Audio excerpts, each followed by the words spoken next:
Hi G. இன்றைக்கி என்ன வீடியோனா எங்கள் வீட்டு பூந்தோட்டம் தான் இன்றைக்கி வீடியோ. எவ்வளோ பூ பூத்துருக்கு பாருங்கள். பார்த்த உடனே இன்றைக்கி வீடியோ எடுத்தே ஆகணும் அப்படின்னு சொல்லிட்டு எடுத்துகிட்டு இருக்கேன். எவ்வளோ ரோஸ் பாருங்கள். இது பேர் வந்து பன்னீர் ரோஸு. ஆனால் நாங்கள்லாம் சொல்கிறது 50 காசு ரோஸு. நான் படிக்கும் போதெல்லாம் ஒரு ரோஸ் வந்து 50 காசு, 2 ரோஸு 1 ரூபா கொடுத்து வாம்போம் 2 ஜாடியில் வைக்க. இப்போ போய் அந்த ரோஸை பார்த்தாலும் 50 காசு ரோஸுன்னு தான் சொல்லுவேனே தவிர பன்னீர் ரோஸுன்னு வர மாட்டேங்குது. நீங்கள்லாம் கடைகளில் இந்த 50 காசு ரோஸை என்னன்னு சொல்லி வாம்பிங்க? செடியாக இருந்தாலும் பூவாக இருந்தாலும் கண்டிப்பாக கமெண்ட் பண்ணுங்கள் ஃப்ரெண்ட்ஸ். அடுத்த செடி வந்து காக்கட்டான், கலர் காக்கட்டான். எனக்கு செடி வைக்கணும்னா ரொம்ப பிடிக்கும். நிறைய செடி வைங்க. ஆனால் அதை பறித்து என் தள்ள வைக்கிறதுக்கு எனக்கு பிடிக்காதுங்க.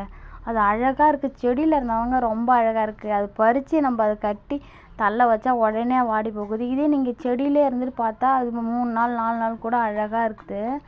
அப்பப்போ இதுக்குன்னே எந்த செடி மொக்கு வச்சுருக்கு, எந்த செடி பூத்துருக்குன்னு வந்து வந்து பார்த்துட்டு போகிறது ரொம்ப அது ஒரு தனி அழகு தாங்க. யார் யாரெல்லாம் செடியிலேருந்து பூவை ரசிப்பீங்களோ கண்டிப்பாக கமெண்ட் பண்ணுங்கள் ஃப்ரெண்ட்ஸ்.